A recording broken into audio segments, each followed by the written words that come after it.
America's center of power changed, and with it, the dynamics of the political landscape. The consequences will reverberate locally, in Florida, on Capitol Hill, and on the global stage. Voters demanded change on the issues that mattered most: the economy, immigration, and social issues. Now, News4JAX goes beyond the headlines with political analysts who provide unique context and perspective. Experts focused on the issues making headlines. This is Politics and Power. The political future for Ron and Casey DeSantis seems very precarious. Political analysts say it may even be in jeopardy. In fact, those same analysts will tell you their more immediate president may also be in jeopardy.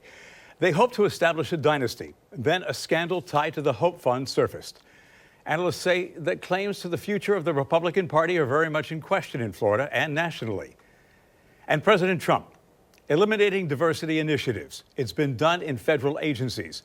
The nation has seen provisions of the Civil Rights Act of 1964 rolled back, and staff members working on civil rights issues losing their jobs.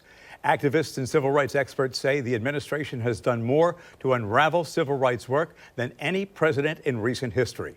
We're tackling those issues in politics and power. I'm Bruce Hamilton with political analyst Daniel Cronrath. Thanks for being here. Thanks for having me back, Bruce. Always. So, Daniel, let's start with the challenges facing Florida's first couple. Here's what's happening. There is a scandal concerning the Hope Fund. It's a state assistance program and a pet project for Casey DeSantis. Lawmakers are in the middle of an investigation. They want to know why $10 million from a state Medicaid settlement was routed to a charity with ties to Hope Florida. It transferred the money, the same $10 million, to two groups that financially backed a DeSantis-led campaign against legalizing recreational marijuana. Lawmakers say that's the short story.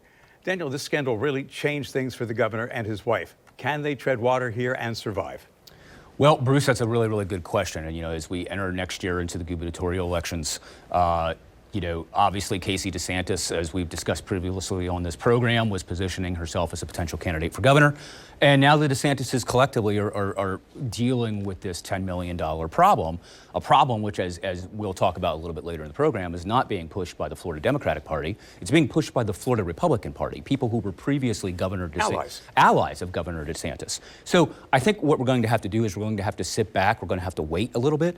I know that when the session comes back, obviously the individual the lawmaker whose name escapes me right now, who is leading the committee to investigate these activities, has promised the public that he will continue in this when the committees meet again in the fall to continue to see how this happened.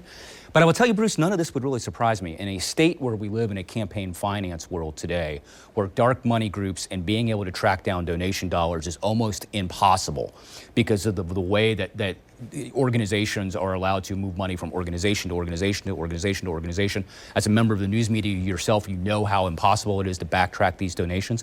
It would not surprise me at all to see something like this take place, where you take something which, again, was $10 million assigned to Medicaid, put it through another group, and then put it to a group that was favorable to the DeSantises. I think, Bruce, at this point, based on my knowledge of this, you can't deny that this occurred. The question really becomes is what did the governor and what did the First Lady of Florida know about it? Knowledge is key here. There are many Florida Republicans who were solidly in the couple's corner not all that long ago, and they have turned on DeSantis. It's created roadblocks to his agenda, and to say it's frustrating the governor would be an understatement. At the same time, his wife Casey was laying the groundwork to succeed him as governor in Tallahassee, and now there are major roadblocks to that. Yeah, I mean, this is the first time in DeSantis' gubernatorial administration, and again, I think we're now at, year 6, year 7 of this governor, where he's ever really faced any kind of significant pushback from his own party. In the past, anything that the governor has wanted to do, he has sent over a proposed budget to the House. They've initiated it. And largely, the governor has gotten exactly what he's wanted. Getting it right now. But he is getting on the money plan. I mean, with some things we'll talk about later that are not going his way relative to tax relief here in Florida. But parts of his agenda that some of us would see in the news media and be like, what are we doing? For example, passing and signing legislation to remove fluoride from our drinking water. Now, that is clearly something which is brand new to American politics. It's coming from RFK. It's pouring through MAGA world, and it's something that the governor was able to get accomplished. There's many other things out there that a lot of Floridians would look at and go, this is certainly a unique, if not radical, agenda, but that the governor is still able to advance. However, what we're really saying is that the governor is able to still advance a lot of his policies, But a lot of the political players in Florida looking at a post-Donald Trump world, Bruce, 2028, are they going to let the DeSantises become the next political empire of Florida? Do they really want to see effectively another 2 terms of DeSantis, this time just Casey, rather than being Ron, as he positions himself for president of the United States? So the last thing I would add here, and we've discussed this in years past going through this, Bruce, in some circles of the Republican Party, interpersonally, Governor DeSantis is not the most liked person. So even though there may have been people within the Republican Party who have been supporting him politically because it was prudent for them at the time to support him, they are also now seizing on an opportunity that this could be the end of the DeSantis empire, as you suggest, within Florida. And I mean empire in a political and a benevolent way, not a tyrannical empire. But this could be the end of their political fortunes. Again, 2 people, Ron DeSantis, his wife Casey, on paper, an attractive young family, 3 kids, in their 40s. Very, very young in either one of their political careers. Is this the opportunity, if you are somebody who's ambitious in the GOP, to knock them out politically? And even if that were to happen, Bruce, wouldn't there not necessarily be a return for them at some point in the future? We see all the time people who are able to resurrect political careers and come back. So I would suggest, how the DeSantis handle this is going to be very, very important if either one of them want to seek higher office again. Right. If not on the Florida stage, maybe on the national stage, and we can talk about I would see, for example, if he can escape this with minimal amount of damage, maybe his aspirations for president of the United States would not be achieved. I would see no reason why Governor DeSantis could not run for the Florida Senate at some point in time. Governor Scott just did get reelected. However, Governor Scott is also somebody who's in his early 70s. He may not have the desire to run again, which also that leads into another interesting conversation, that Scott and DeSantis have never gotten along. They are not friendly interpersonally. They have never been friendly politically. Different ideologies. Different ideologies altogether. So it's going to be very, very, DeSantis was always very, very much a part of the MAGA wing of the party. Rick Scott had to bring himself there for political expediency. Rick Scott and Donald Trump were never natural allies at the beginning of this process. So, but many Florida Republicans have brought themselves to MAGA world out of political expediency. Again, without Donald Trump, with the retirement of this president, or this president being term limited, a lot of Florida Republicans now are looking past 2028 and figuring out where things are going to go. And we know that DeSantis reinvents himself philosophically to go with whatever the tide happens to be. Well, sure. And but by the way, we have a guide for this. If you're going to talk about being politically nimble, the guide is President Donald Trump. President Donald Trump, in the last 15 years of his life, has held every side of every position there is. Oh, look what he does with tariffs. Look, when I've raised tariffs, lowered tariffs, look what I've done. I've saved you. Yeah. You're the guy who put the shiv into me, and then you pulled the shiv out, and you want me to thank you. He'll generate headlines, and then he'll bend and mold to whatever has to be done. Right. Of course, there are at least 2 sides to every story, and the DeSantis couple fiercely defends their actions. Ron and Casey stand by their work. They deny anything was done wrong. Governor recently called the criticism all political, which we touched on. Casey characterized the program this way as a philosophy that shows that we can help people in need. Yeah, what I would... Florida. Right, and here's a critical thing, and I'm sure the DeSantises are being advised of this. You need not prove your innocence. Let them prove your guilt. And for as long as you can go out there and you can publicly make the statement, we did nothing wrong. This is a political witch hunt, to use a lot of that language which is in our vernacular today. This is a typical ideology of people who oppose the progress that we want to make for the state of Florida. You stick to that as long as you possibly can until somebody can demonstrate otherwise, and then you deal with that later. If I were the DeSantises right now, and if I were somebody who was a supporter of the governor and the First Lady, I would just encourage them to move along, plow ahead, do the best that they can in other issues, and let this unfold in time and let somebody else do the unfolding. There's nothing to be gained by the DeSantises, Bruce, keeping this in their news cycle. Just like in a court of law. Just prove that guilt beyond a shadow of a doubt. That is correct. What do we say in the courtroom? And again, I'm not Rick Mullaney or somebody who's been a trial lawyer. If your defendant has to take the stand, there's a problem. Right. Right. That's the last thing you actually want to do. The last thing you want to do is put your defendant on the stand. Yeah. If you can't, you need to be able to make your case, and you need to be able to let it rest, because the prosecution, in your mind, hasn't been able to make the case themselves. Although Ron has been very vocal about things. But that is something that this governor really can't help himself with. Well, yeah. When he feels attacked, and again, this is very, very much something out of the Donald Trump playbook. Both of these individuals are not the kind of people to just sit by, let a news cycle go by with accusations. They feel like they have to get out there. They feel they defend themselves. But Bruce, sometimes in life, sometimes in a courtroom, and sometimes in politics, less is more, my friend. You just let it go. I remember back from the founding of this country, newspapers were running articles about Thomas Jefferson having children out of wedlock, which again we knew later with Sally Hemings was the case. That was being reported in colonial newspapers. Do you know what Thomas Jefferson did? ignored it.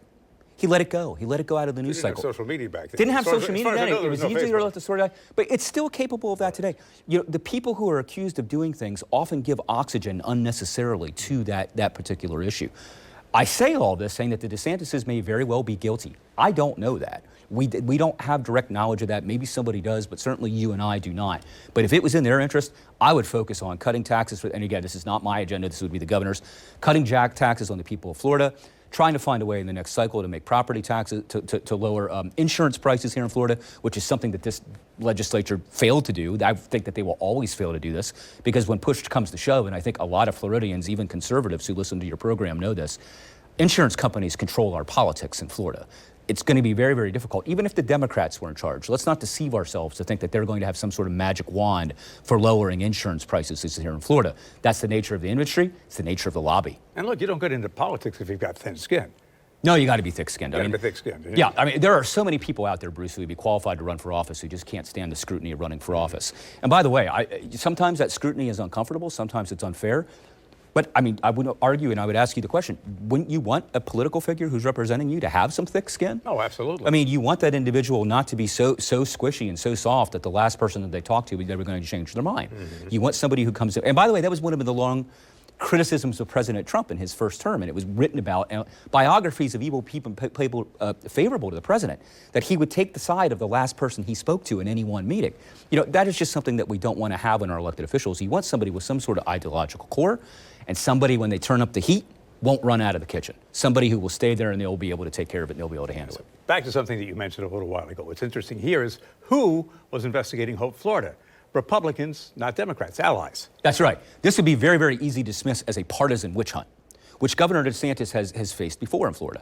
I think one of the things I remember was a 60 Minutes expo when they were trying to cite the fact that the governor was trying to direct COVID medicine to certain retailers and not allowing other retailers to have access to them. They ran an expose on 60 Minutes, and Bruce, I'm not necessarily a huge fan or opponent of the governor. The whole thing was a fluff piece. It was completely wrong. 60 Minutes never retracted the piece. And from the DeSantis perspective, it really gave him a lot of oxygen, because I will tell you demonstrably that was an unfair article, which was not based in fact, and it was ran in a way to run down DeSantis, who at the time of that was a prospect for national office. It was taking place within that framework. He was going to be running for president, and it was a way to drag him down. Well, that one example of what I would say bad faith journalism, or at the very least misplaced journalism, okay, is enough to fuel that concept moving forward that everything is a witch hunt, that everything is the news media trying to defame a governor who's doing his best for his constituency, who's trying to do his best for Floridians. And when you can cite that one poor example, that's the spark that gives the fire the ability to be able to collect more oxygen and gather in. So again, we will just have to see. But back to your point, you can't just dismiss this. We've had past programs on politics and power where we can encourage people to go back and watch, where we've talked about the Democratic Party, and we've talked about the fecklessness of the Democratic Party right now. They are out of touch. For everybody nationally who's talking about how Donald Trump's polling has dipped, may I remind everybody that that party polling lower than Donald Trump is the Democratic Party. They are not breaking 30% in any national poll. So the point of it is, it's not to deride the Democrats right now. It's to point out that these attacks are coming from his party. They're coming from a majority party. They're coming from a party which has been in power in Florida in every chamber for the last 25 years. This just can't simply be dismissed within Republican circles. I'm sure they're all taking it very, very seriously. The representative you mentioned, his name is Republican Alex Andrade. He led a House panel looking into the Hope, Florida scandal. That probe ended last month, but outlined a series of damning revelations. And while the House may have finished its inquiries for now being the key here, many questions remain unanswered. He promised, as you said, to resume his oversight of Hope, Florida when legislative committee hearings begin in the fall. In an interview with Florida Politics, he said, in the real world, if someone defrauded the state or a charity out of $10 million, they would go to prison. And he went on to say, certain bad actors within the DeSantis administration lied about the use of these funds and conspired to funnel this money to a PC. Those people deserve to go to prison. That's pretty damning. Now, he said, some people, he didn't name exactly who, but he said, that's pretty damning. Some people deserve to go to prison. Bruce, that's about as strong as language as you can use, and that you're going to be hearing used in political circles today, particularly in an inter-party fight. He also indicates he's not done. He's not done. Clearly, I would suggest by that they have the names of certain individuals that as this investigation plays its way out and winds forward, that they're going to be looking to obviously bring in to have conversations with. These committees do have subpoena power in order to call people in to be able to get them. The question is, it could be at the end of the day, Bruce, and again, I hate to say this, we don't know. Where does the buck stop, to use Harry Truman's expression, his figure of speech? Can this investigation make its way all the way up to the DeSantises? Or was this a staffing level decision somewhere along the line? Because he didn't name the governor nor the first lady. He did not name them. But, there's all kinds of wrinkles in this investigation. Did somebody close to the DeSantis or the DeSantises themselves just give a directive to make this happen in some way, in which somebody who was underneath them said, here's a potential way that we can do this? Or were the DeSantises or their inner circle directly involved in that? That's what investigations like this bear out. And one of the things that the public have to be sensitive to is that with any investigation, whether it was formerly the Mueller investigation, which largely exonerated President Trump at the time with his associated Russians, these investigations take time. They can't be done hurriedly. They can't be done, quickly. A non-political reference. You'll remember the Title IX investigation that took place with Florida basketball coach Todd Golden, who the Florida Gators ended up winning the college national basketball championship. People were frustrated back in the fall. Why can't this investigation take place? What has Todd Golden done? Why isn't the administration firing Todd Golden right now? And then lo and behold, when you give the investigation enough time to find out that the charges were false and that Golden was falsely accused. I would encourage all Floridians just to be patient, let this process wind out. And in the meantime, as I suggested before politically, it's going to go against the governor's instincts because he's used to coming out and fighting like a badger when he's cornered.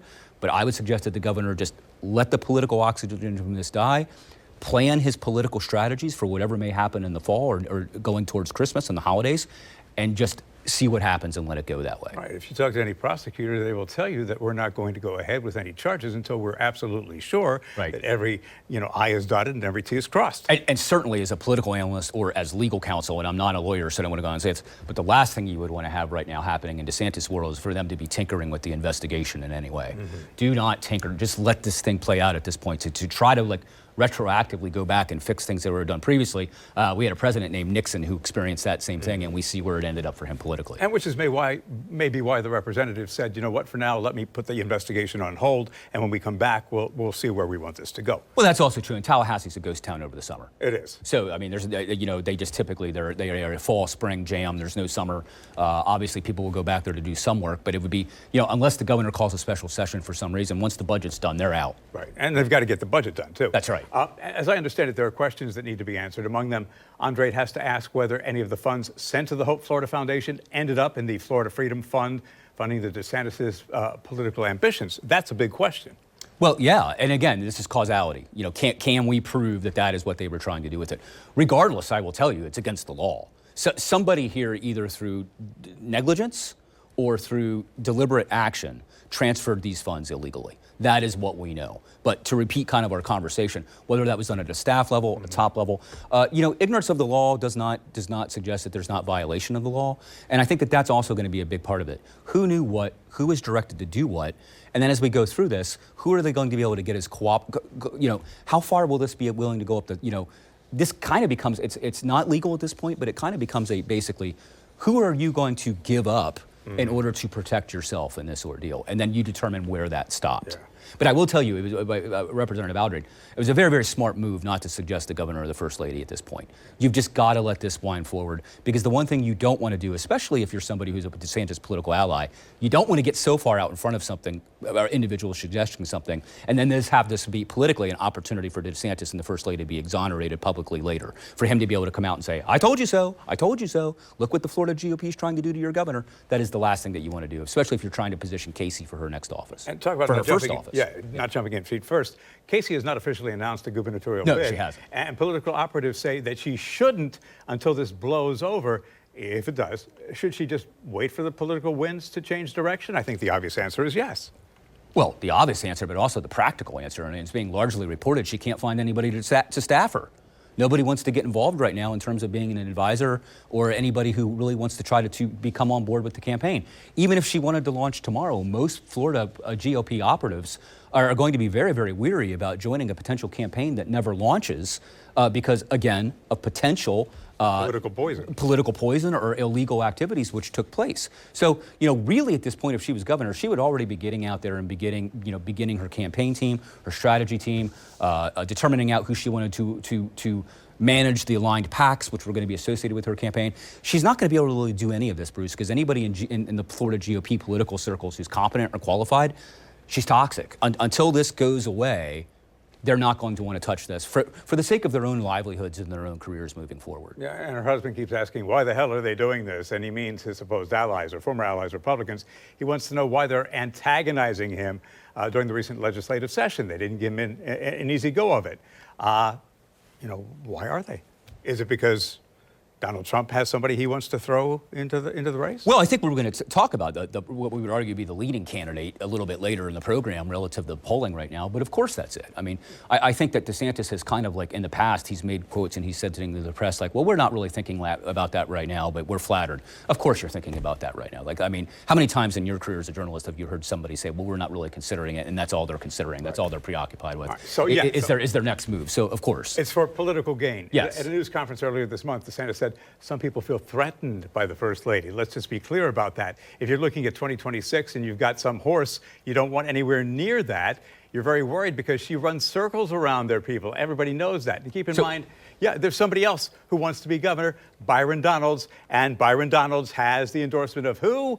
One Donald John Trump. And I think that may be the answer to Ron DeSantis's proverbial question is why the hell they're doing this. Well, first of all, based on his quote, let's identify the fact that Governor DeSantis just called his wife the fastest horse in the race because she's running circles. So Casey DeSantis is a thoroughbred in the mind of her husband. That might evaluate a very, very Trumpian statement, that kind of use of language, which is not, so eloquent. Sure, I would say that right now, based on the polling and based on Donald Trump's endorsement, that Congressman Donalds is the front runner in this race. Why do we say this? He was very, very much on board in 2020 as an election denier.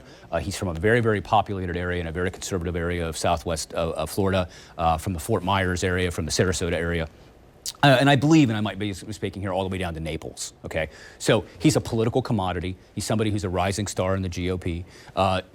If you are the Republican Party, and we don't want to inject identity politics in this, with the GOP doing a lot better in recent elections with people of color, with Latinos and with African-American men specifically, here's your guy. This is very, very much a Tim Scott kind of candidate. Very, very bright, very, very accomplished so far in his career, has been very, very much a conservative. Here you're showing video on screen right now of Turning Point USA. He's appeared before all of these individuals. He's very, very popular in right-wing social media. People like Charlie Kirk, people like Ben Shapiro. He's got that man in his corner. And he's got Donald Trump in his corner. Right there he is, getting some sort of medallion. What I don't know what that was. I wasn't even aware he was awarded something by President Trump. I think that's a presidential medallion. Presidential medallion. So, yeah, I mean, he's going to be very, very tough politically to beat. And here's the thing, if you're the DeSantis, and it's not that they can't rally back, or any candidate at this point rally back, he's already out there fundraising. He's already out there building the team. And with Donald Trump on board and with MAGA not done yet, he's getting the best analysts and the best political operatives that Florida has to work for him. And that's going to be very, very important.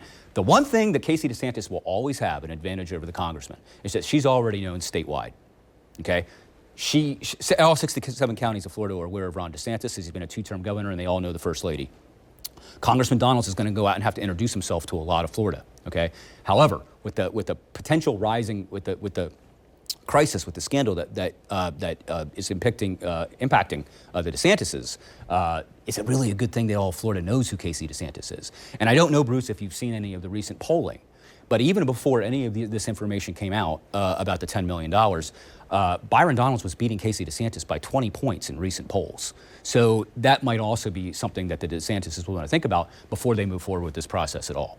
So the fundamental question, are the DeSantises finis, or is this survivable? I guess time will tell.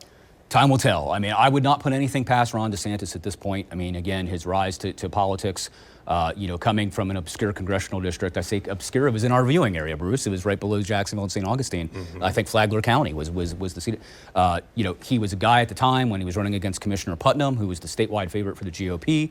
Every big GOP person and operative was behind Adam Putnam, who was their agricultural secretary at the time. One man comes out and endorses Ron DeSantis, and his name was Donald Trump, and Ron DeSantis goes and he wins this election. What we have seen, however, and this is what should give DeSantis really pause, is when Donald Trump has distanced himself from DeSantis, for example, when DeSantis tried to run for president, DeSantis didn't win his own state, Bruce, and he was already the sitting governor. Donald Trump makes people, Donald Trump can break people, and that's just the reality of it. There's the fact. When Politics and Power continues, we turn the focus to Donald Trump and his second-term agenda and eliminating diversity initiatives. It's been done in federal agencies. The nation has seen provisions of the Civil Rights Act of 1964 rolled back, and staff members working on civil rights issues have lost their jobs. In fact, they have been fired by the administration. Civil rights activists are very critical of the president and the administration, saying the pace of unraveling of civil rights is unlike anything they have seen in their lifetime. And is it a reminder of the fact that the fight is now higher than ever? That and more when Politics and Powers continues. Welcome back to Politics and Power. Bruce Hamilton with political analyst Daniel Cronrath. So activists and civil rights experts are not pulling any punches. They say the administration has done more to unravel civil rights work than any president in recent history. The nation has seen provisions of the Civil Rights Act of '64 rolled back, and staff members working on civil rights issues have lost their jobs. Political analysts say Trump's policies and the way he is orienting his government combine as an assault on the Great Society legislation that Lyndon Johnson pushed through in the 60s, including the Voting Rights Act, the Civil Rights Act of '64, and the Immigration and Nationality Act of 1965. Daniel, is this nation turning back the clock on civil rights and protections? Certainly seems that way, Bruce. One of the other things that to add to the list that you just put on there is it used to be that we would teach that discrimination could be knowing or unknowing. Now today, the administration has changed that the only form of discrimination that exists is people who commit it knowingly. We can't go after people who commit discrimination unknowingly. Now that is huge in a court of law, Bruce, if you're trying to demonstrate that somebody has been discriminated against because of their race, their gender, or their creed, okay? The one thing that I would say, which would give folks a little bit hopefully a little bit of optimism if these are issues that disturb you, like they disturb you, like they disturb me, would be that these are executive orders. These are actions that can be reversed from a future administration. None of this has been accomplished legislatively. But, if you go back and you do the trajectory, and a lot of people will say, and I hear this all the time, why do we continue to insert race in politics? Why do we continue to divide this country based on issues of race? Well, what is this? If you're literally creating an opportunity where you're saying, we don't want to go out of our way, if an individual is qualified, if they meet all the qualifications of the job, we are no longer interested in determining and trying to make our workplace look like America looks. Okay, we want to go back to a time where pretty much everything in our culture, Bruce, and all of the hiring decisions and everything that we wanted to do was controlled by people who look exactly like you and me. Okay, educated white men who basically ran every kind of. And oh, by the way, sometimes we'll hire people of color, we'll hire women if we find them to be competent for a certain job. It's almost as if the GOP wants to roll back the United States to an episode of Mad Men, if you're familiar with the AMC show, where pretty much Don Draper and all of his individuals in the advertising world ran the entire country. So, where do we go from here? Why is it really disturbing? From my perspective as an American, diversity brings a stronger workplace. If you're not trying to incorporate people with different lived experiences, different educational backgrounds, and you're not trying to acquire the most talented people, regardless of the color of their skin or regardless of their sex, then you're creating an operating workforce which is not as strong as it possibly can be. So just pushing aside all of the ideas of what is fair, diversity, being equitable, inclusive of people. If you're not making an attempt to do that, Bruce, you're eliminating your talent pool of who you can draw into government, who has had a historical barrier in working for government. So it's really not just about being a nice person or a kind person or, the whole idea of what drives a lot of MAGA, the owning the libs and what can we do to own the libs. You're creating a government that's working for you, which isn't opening up to the most talented people who could work for you. Not really representative of the people. And then the question becomes, where is Congress in all of this? Where are the courts in all of this? Well, listen, a lot of this, again, and this goes back to what we were talking about with the DeSantis investigation and investigation in general. The courts move slowly. Okay, unless the U.S. Supreme Court chose to use its power of original jurisdiction, reach out, grab a case, and hear it immediately, or maybe gather several cases, combine them, and make a decision, then it's going to wind its way through every level of the court system, and it's going to take a long time. I certainly couldn't see this court doing this. It's a court which is 6-3. Stacked against Trump. But let's also remind ourselves, the court just recently came out with a strong 9-0 decision about returning the gentleman who's held in El Salvador and releasing him from prison and bringing him back to the United States. The Trump administration's chosen to do what? Ignore the court ignore the Supreme Court. I mean, when you've got Alito and Thomas saying that the President of the United States has done something which is unconstitutional, and now we find out that the administration's slow-walking the freeing and returning of this man to the United States, I mean, that should be chilling to anybody, because even if this issue doesn't necessarily matter to you, what if it is a future issue that matters to you and Donald Trump just decides that he's going to ignore the will of the court? You know what, I'm going to get pushback on this, but Donald Trump was asked a question about whether or not he has the obligation to uphold the Constitution of the United States on a specific issue. And his answer was, well, you know, I don't know. I've got lawyers to decide that. And the simple fact is that he held his hand up and said, I, as President of the United States, will uphold the Constitution of the United States. It is that simple. Twice. Every federally elected official does the exact same thing, Bruce. You know, that there is nothing, there is no one to consult, there is no lawyer. I mean, I would say this plainly, if this was 2028 and it was Alexandria Ocasio-Cortez, or if it was Donald Trump, or it was Donald Trump Jr. in 2028, whomever the individual is, they take an oath to serve the Constitution of the United States. There is no question. They don't take an oath to go back to their kitchen cabinet. They don't go to take an oath to go back to their lawyers. They follow the Constitution. It's explicit. And the courts do have the power. If this became so egregious that, and again, this could become, we've never experienced this before, it could become a legitimate constitutional crisis. But if the Supreme Court of the United States were, again, to use their power of original jurisdiction, try to stop Trump executive orders that they deemed unconstitutional, how would this president respond? I guarantee you, and this is perhaps which is the most scary, there are people on his staff who would flat out tell him to not follow the Constitution. But they're afraid of him. Well, somebody like Stephen Miller, for example. I mean, so here's a man who basically came out and said, you know what, we want to do away with habeas corpus. Yeah. It's not going to happen, but here, the fact that he even puts that on the table is frightening. In front of a reporter, too. This isn't like, I mean, on camera for anybody to see. On the record. Right. He talked about suspending habeas corpus and why that might be a good thing to do. You know, I mean, it's due process. Yeah, and yeah, the idea that we get to be brought before a judge, you know, and not held without you know, proof of our guilt, you know, for a period of time. What King George did to us when we started the country, Bruce. And look, there are those of you who are going to go ahead and argue this with me and send me nasty emails or what have you, but those facts are inarguable. Yeah, and the bottom line is this: is that you can support President Trump.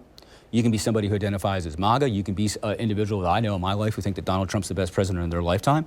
But all that goodness and all that should stop at the Constitution. Yes. Yes. Because here's what I will tell you. If you don't want that to stop in the Trump administration, how will you react when there's an Alexandria Ocasio-Cortez administration and she decides to go in the other direction and defy the Constitution? Where will be your ideological consistency when that time comes? Okay? The reason we have the Constitution, and whether it's somebody on the right, whether it's somebody on the left, whether it's Donald Trump, who you like, whether it's Bernie Sanders, who you loathe, the reason we have this constitutional document and we tie our republic to it is to prevent safeguards from individuals of any ideology from dissolving the bonds of government which have made us what we are here in the United States. In a recent article, I was going to say something that would just get me in a whole lot of trouble, so I won't, because basically it dissolves democracy and it does push us to a constitutional crisis. In a recent article in USA Today, Fatima Goss-Gaze, president of the National Women's Law Center, was quoted as saying, "The pace of unraveling of civil rights protections have been unlike anything I've seen in my lifetime. It is a reminder that we have to fight again and again for those critical protections." In that same article, the president argues it was well past time to redirect the priorities of the federal Justice Department and push back against what they call the woke agenda. And, you know, I hate terms because everything is not black and white. This is a very divisive issue on so many fronts. Yeah, it is. I mean, first of all, we tend to use these vague terms like woke. What is woke? What does that even mean? If you challenge the average person in America right now to define what woke is, you're going to get a different definition from. Well, they use it to fit whatever agenda they've got. Well, that's what it is. It's such a nimble term that you can basically insert into any action and say, oh, what that person just said, they're woke. They're woke. Oh, that's woke. That's woke. Well, define that for me. Doesn't fit my agenda. Right. Be specific. What about that specifically bothers you without saying woke? And I think what it is, Bruce, a lot of times, is that the term woke provides cover for individuals who don't want to explain directly out loud what it is they're actually talking about. You can just label it woke, and then when you drill it down, you can see individuals and say, well, what do you mean by that? And I've had conversations with people where they'll get sheepish because they don't actually want to say what they feel out loud. There's something about it that they realize. Or they can't explain it. Well, perhaps being not able to explain it's better than being able to explain it, but then not being willing to explain it. Okay. Or take responsibility. That is correct. Just saying the word woke provides cover for a lot of different things. Again, I will tell you this politically, because this is politics and power. The Republicans do such a much better job semantically than the Democrats have. No doubt. For decades now, for decades. I mean, what is Doge? I mean, you have to call it the Department of Government Efficiency, one, because it's not a department. It's not a department. It's become a quotable. It's just become a quotable. And two, it gives you something politically that despite the fact the Florida legislature has been dominated by Republicans for 25 years, our city hall here in Jacksonville has been dominated by the Republican Party. What do? They create a Florida and Duval Doge. Right. You know, it may sound ludicrous to some, but it's political genius because it really is able to create an easy way for people to get their minds wrapped around it, that they can, again, you know, the one big thing that's going on right now that I've had a hard time articulating, but it's getting a little bit easier for me now. The one priority of the Republican Party is that they have a strong necessity to own the Democrats, to own the libs. Oh, and as long it's the great pushback, which was really started, in my estimation, in the early 1990s by Rush Limbaugh and some of the other right wing with the rise of conservative radio and with the Newt Gingrich revolution. It's been really a 30-year mission, basically, to get under the skins of Democrats. And Rush is entertainment more than anything. Well, and by the way, it's easy to get under the skin of Democrats. Oh. They are very easy to antagonize. They are not as thick-skinned as we would want them to be. But you know the other thing, Bruce, in policy, you know, perhaps as a policy guy who really enjoys having spirited policy debates, you know, whether it be about property tax cuts or sales tax cuts, you know, and what are the advantages of both of those for Florida if you wanted to do both, is all of these issues like this distract us from what's real. Mm-hmm. All of these issues, and I'm not just suggesting that rolling back civil rights legislation is not sincere, but like on this program today, and maybe we can talk about this in the future, has anybody really thought about the impacts of federal cuts to state budgets? I mean, if the federal government, when you've first of all got Florida talking about tax cuts, whether they're property sales, and then you think about Donald Trump's promise and the GOP's promise in Washington to cut federal government spending, I want everybody on your program to understand 34% of Florida's budget comes directly from the federal government. So if you are enacting cuts here in Florida, and then you're enacting cuts at the national level, how are you going to respond to your next hurricane? How are you going to respond to your next crisis that you may have? People haven't thought about that. I mean, the whole theory was, well, we'll give the power to the states, but the states aren't going to have the power if they don't have the funding to go ahead and help rebuild. Well, that is correct. If you have a tax rate, you know, right now, take some of that money and rather cutting taxes, put it in the rainy day fund. I mean, we know, for example, that the one thing Florida cannot do is print its own currency. It can't. It's reliant on the federal government or whatever it saves.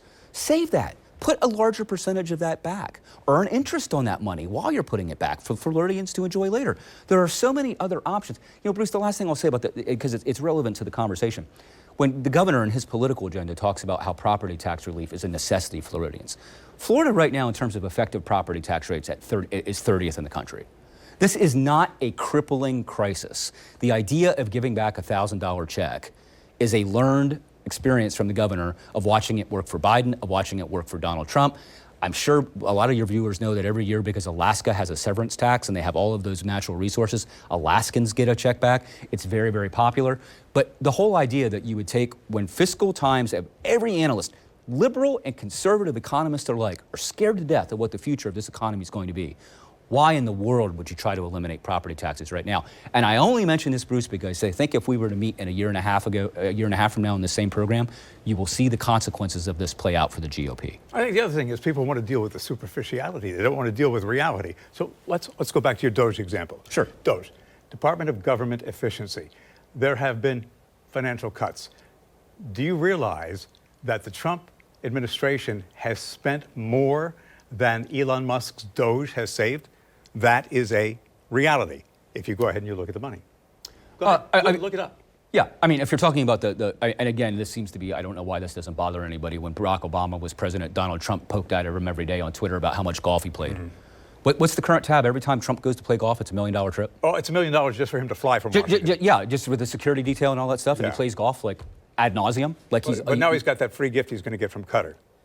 Don't get me. Listen, I will tell you this. I don't think he's going to take that free gift. When the Wall Street Journal, the New York Post, and other conservative outlets are coming out telling him, what are you doing? Taking a gift from a country like Qatar and not expecting them to want something. This is a country which funds Iran, funds Hamas. They pretend to be an ally to the United States because they're an ally of everyone. And he wants this just released American who'd been held by Hamas to come and meet him. In Qatar? It's a strange foreign policy, Bruce. There are challenges in the courts back to civil rights. More than 200 lawsuits have been filed. Still, activists say the damage has been done. And the administration has begun dismantling laws protecting people from discrimination in schools, discrimination in the workplace, and at the polls. Where does this land now that the courts are involved? And will the administration follow the mandates handed down by the courts? Because the administration doesn't have a lot of respect for the courts. They call them activist judges. They try and get rid of them. Yeah, well, and I'm sorry I already teased this out earlier because we kind of discussed it a little bit. But I mean, really, any kind of public policy, Bruce, or any kind of court decision is only as good as the willingness of people to enforce it. All right. So, what will the Trump administration do? Will eventually conservative media and the people around Donald Trump push back? Because the reality is, Donald Trump is susceptible to listening to the people who are closest to him, those who are in his orbit. And if it gets, and by the way, one of them being, I will say this obligatory every time until she's not there, Susie Wiles, a former political operative here in Jacksonville and in Florida, who's his chief of staff. He is, I will say this, Donald Trump is open to taking consultation. By all accounts, he is somebody who will listen. But was the last person you talked to? Well, the last person to talk to. But everything he also does is about political expediency. These tariffs are clearly unpopular. You don't have to go far into conservative media or conservative social media to find out that Pito Navarro is somebody who is really regarded as kind of a kook, a fringe figure, even in MAGA world, who's basically pushing him to do all of these tariffs. So relative to the courts, however, Bruce, again, we will have to see what happens. It almost becomes really, really difficult. You and I both know that for the average American, it becomes really, really hard to follow the news cycle and try to zoom in on a variety of issues at a time just because of the time that we have in either one of our lives, right? To try to follow all of these court cases is a Herculean task for the average American who's really interested in learning and really seeing what's going on. But most people don't care. They don't care to learn. Well, yeah. I hate to be, they're apathetic. Yeah, well, apathy as a result is when you remove efficacy. If people don't feel like they can be effective in their political activity, they will become apathetic. That's as old as time, okay? Just ask yourself, if you feel like you can't make a difference in a certain situation, why would you bother to be Don Quixote out there fighting the windmill? And this is one of the problems, I think, or one of the issues which has helped the Democrats, is because Donald Trump now, with his actions, has really made Democratic activists more active. Again, not to repeat topics of former shows, but when you see the crowds in Idaho being drawn by people like Sanders and AOC, and that's their not natural turf, okay? Right now, a spark towards that is Bernie Sanders and others within the party. And by the way, Bernie Sanders has drugged the center of the party over to his position, okay? Is become active. You can you can have efficacy. You can make a difference. Here's a toolkit in terms of how you can make these differences. So let's go ahead and let's push back. All right. So the president appears to be, in analysts' eyes, leaning hard into ending what it sees as anti-Christian bias. He says, we're bringing religion back to our country. And he told people gathered at a prayer breakfast that some people might be surprised to hear that there is bias against Christians in a country that is majority Christian. And that is resonating with some. I find that surprising. Who? Yeah, who? I mean, here again. I mean, Christianity is such a large faith. I mean, we were talking before we got on the show, we were talking about the Catholic Church, $1.4 billion Catholics in the world. The Pope is the leader of the Christian Church, and the Pope Protestantism dominates the United States. We're really the only country on earth which is a Christian nation in which Protestantism dominates our faith. Everything else is Catholic. I mean, I guess in Germany, and there's some other countries where Lutheranism and things like that. But the reality of it is that the kind of Protestantism that we have in the United States is evangelical Protestantism. A lot of our Christianity in the United States, especially if you look in the South, I mean, Christianity in the United States was a religion which tolerated slavery for hundreds of years, Bruce. So, the whole idea, however, getting back to your first question of making the United States a Christian nation again, I don't know how you do that politically without clearly violating the First Amendment to the Constitution. I mean, one of the things which has made the United States so great and such a melting pot is the idea that you can come to the United States, worship any way you want, and not have an official religion. To suggest that you're going to lean into Christianity and make that the official religion, what it does, though, politically, Bruce, and I'll just be plain spoken about this, it's a tactic of fear. And if you can get people to be afraid, then you can get people to follow somebody with a message. But to suggest that Christianity is under attack, by the way, what was the predicate being laid for this? You remember Fox News' annual war on Christmas? How everybody's trying to get Jesus out of Christmas, and it's a war on Christmas. There's been a predicate laid for this kind of talk now going back 2 decades because of cable news media. People thrive on fear. to your point, not all Christians agree with the president. Many Christians say that anti-Christian bias doesn't exist in the widespread way it's being portrayed by the administration. Reverend Paul Brandeis of the Interfaith Alliance said, when he discusses anti-Christian bias, he isn't referring to Christianity at large or mainstream Christianity, which includes Episcopalians, Catholics, Lutherans, Quakers, and even the LDS Church. Brandeis goes on to say the White House exploits faith for power following a Christian nationalist playbook. Again, sowing the seeds of division, this time in the religious community. Those fighting for civil rights say if left unchallenged, all of what is happening may set the civil rights movement back decades. Fair assessment? It could be, but then again, I would say that I would give the United States and I would give the American people a little bit of credit for the fact that once Trump moves back from office, again, none of these things are hard legislation. They're all things that the right following President Trump, whether that person, by the way, be a Democrat or a Republican, it really doesn't matter. We have 3.5 years, and the question becomes how much damage is done. Well, Bruce, I don't know, we'll just have to see. I mean, I don't have a predictive way to do that. We know, you say 3.5 years, but the midterm elections could change things quite a bit in terms of Donald Trump's political power and where he pretends to move the country. Listen, the one thing about Donald Trump is this. When he gets to a point personally where he realizes that the things that he is doing are unpopular, he'll reverse them.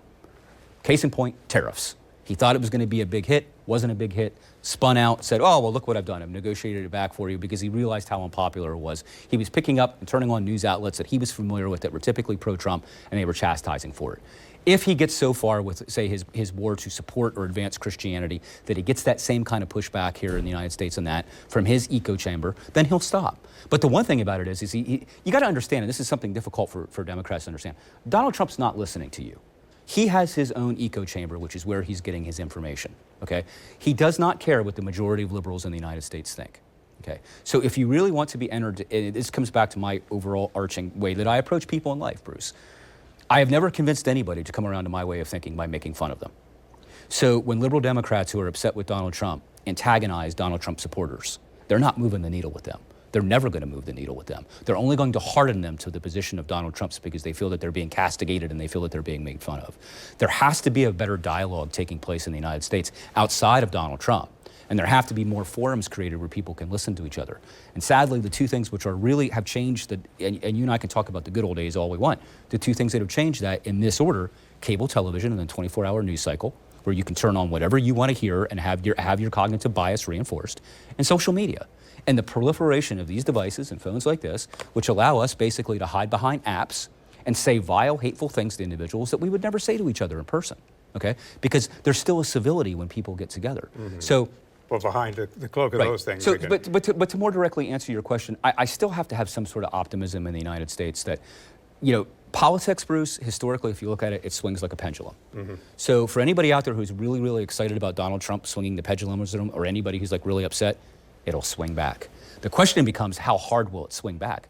And I do have to say that I think that Donald Trump may be mindful of that pendulum, and I'll tell you why I think that. During his first term, he could care less about the midterms. All of a sudden, if you watch the Donald Trump mind pendulum, mm-hmm. he's looking carefully at what may happen during the midterms. Mm-hmm. He's paying attention to it. He's endorsing certain people. He's watching what's happening in certain portions of the electorate, because he knows what happens in the midterm could sway, the House majority, the Senate majority, more so in one body chamber than the other, because he knows his accountability could come into question. Mm-hmm. What happens in Congress could cause him to lose certain power. And that's why I think maybe he's a little more mindful than he had been in the past, because all of a sudden he's paying attention a little bit to 2028, more so than he had in the past. Well, let me ask this question. Analyst asking journalist. When Donald Trump says to the American people, I don't believe the polls, they're fake news, do you think he believes that, or do you think that's a shtick? Do you think that he really believes that they're fake, or do you think he really takes them seriously? I think a little bit of both. Perhaps a little bit of both, yeah. Perhaps. I don't know. Who can read Donald Trump? Well, and it's kind of interesting, too, because I say this, and it comes back to an earlier point. When I've talked about the Democratic Party being out, and, even polling below Donald Trump, the party, I think, is most 27 to 29% if you're a Democrat. However, when you look at the generic ballot right now for Congress, Democrats are polling above Republicans nationally. So it's like the idea of an individual Democrat is far more appealing to the American public than the Democratic Party as a collective. So again, does that give an opportunity? I mean, I think that Donald Trump's going to be hard-pressed to keep the House. Okay, so for a lot of reasons. Let me answer your question this way. Yeah. I don't think Donald Trump cares what the American public thinks. I don't think he cares what people think of him or his policies. I think he cares that he may lose a modicum of power that could cause him to lose the ability to do certain things. Could be. If that makes sense. Yeah, it could be. For me, I've always fancied Donald Trump as being more about popularity than power. I think he enjoys the privilege which goes along with power and with wealth. He's known that his whole life. Okay, he was born into privilege. We all know the story of Donald Trump. But I think that the one thing that Donald Trump's personality really requires, Bruce, is that he has to feel liked. And I think that he wants to be likable. And when this might be hard for, not surprising for some of your viewers, surprising for some of your viewers. Interpersonally, I heard that Donald Trump is very funny and very charming. He's a very, very pleasant and a fun guy to be around. Who said? Bill Maher said that. Yeah, I mean, Bill Maher. When he went to dinner with him. Democratic centrist Bill Maher, that he's a very, very likable person. I think that Donald Trump, based upon whatever you want to consider about his personality, he does not want to be unpopular, which is why, I say, he's an ideological weather vane who will land anywhere. But I think a part of that is just his desire to be liked. Okay? And by the way, this would be a differentiation from Ron DeSantis, where we begin the program. Ron DeSantis has no desire to be liked. Doesn't really care. I mean, for DeSantis, it's far more about power. I'm not going to answer it. I was at his wedding. I know Ron and Casey personally, so I'm not going to weigh in. Okay. We'll leave it at that. Does Donald Trump care what people think? Maybe, maybe not. Does he say what he does for shock value and to get headlines, knowing that he may go ahead and roll back some of his policies as a negotiating tactic? The art of the deal? Yeah, perhaps. Perhaps. I mean, it's interesting. I mean, it's all, some people would just say it's completely silly. But when you have a core of people, and they're out there right now on social media, who actually think that Donald Trump, by setting Chinese tariffs at 135%, then coming back and setting them at 70 or 80% in these negotiations with Xi, which Xi, by the way, said flat out, we're not even negotiating with him right now. And then you can go on social media and look what I've done. I've created this great thing. And his followers are just like, what a trade genius. What a genius. I mean, Bruce, I will tell you behind those closed doors, and why just 90 days? I mean, I'm going to tell you right now, 135% to 70% is not going to make any difference. No. There are, and again, I hate to sound, you can bring me back, and if I'm wrong, I'll gladly be wrong, man. But when September comes along, October comes along of this year, and Americans can't find things on the shelves because right now we know this, every cargo container in China is not being returned and there's nothing being placed on it, okay? Ships aren't coming in. No, I mean, and this is not a show for this, but the things I'm recommending my friends are like, well, what would you do? I'm like, if you want to buy a large consumer electronic item, do it now. Do not wait. Right. Buy it right now. And here's the thing, Xi's not going to be party to Donald Trump's games. He could care less. No, and by the way, exports to the United States are only 12% of the Chinese. They can weather this. Right. They can survive this. And Donald Trump was, what he told the American public about, the trade stats with Canada, dead wrong. Yeah, well, of course. But, his whole use, and this is one of the cases, we talked about the court cases before, and I'm sorry it didn't come top of mind. It's the court case which basically saying he's using the tariffs on Canada, claiming that fentanyl coming from Canada is a national emergency. No, there's hardly any fentanyl coming from Canada. It's all coming across our southern border and through different ports of entry. So you tell Canadians that, and they're like, what's he talking about?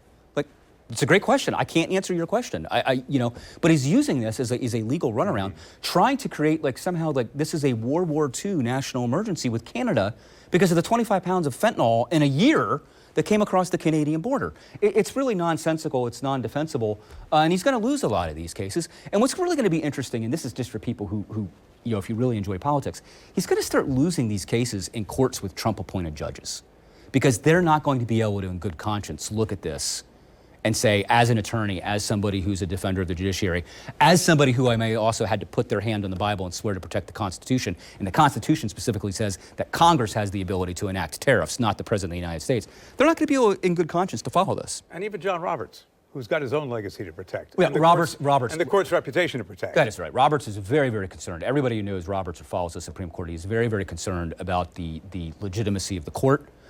He's concerned about making. By the way, I think there's a couple other ones too. I think Neil Gorsuch is concerned. I think Amy Coney Barrett. I think Amy Coney Barrett, who's arguably they put her in and they thought, she's going to be squarely conservative. There are certain issues. She follows the law. Correct. There are certain issues relative to faith and church and abortion and beliefs in morality and things like that she's the most right person on the court. But when it comes to actually examining and looking at the law and the Constitution, Amy Coney Barrett is not going to be somebody that Republicans can rely, for Donald Trump anyway, is not going to be somebody that they can routinely count on. By the way, Justice Kavanaugh, he's even voted against the administration already at this point. So they are very aware, and I would almost argue outside of Roberts. The one thing we also need to remember here, Bruce, Kavanaugh, Gorsuch, and Amy Coney Barrett are young. They're young. They're there for the long They're going to be there for another 35. You know, Alito and Thomas are on their way out. These guys are also worried about their own legacies, their own careers on the court.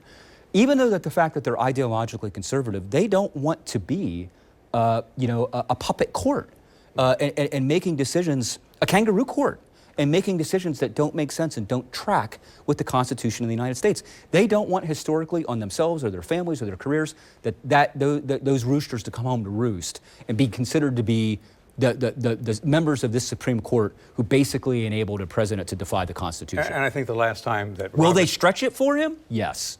But will they go as far as a lot of these pending cases go? I will promise you they won't. And I think the last time that John Roberts made a very specific comment about how far he will go and protect the court's reputation, it was very specific in sending a message about protecting the court's reputation. Yeah. On that note, up against the clock, appreciate you watching Politics and Power. Thank you very much.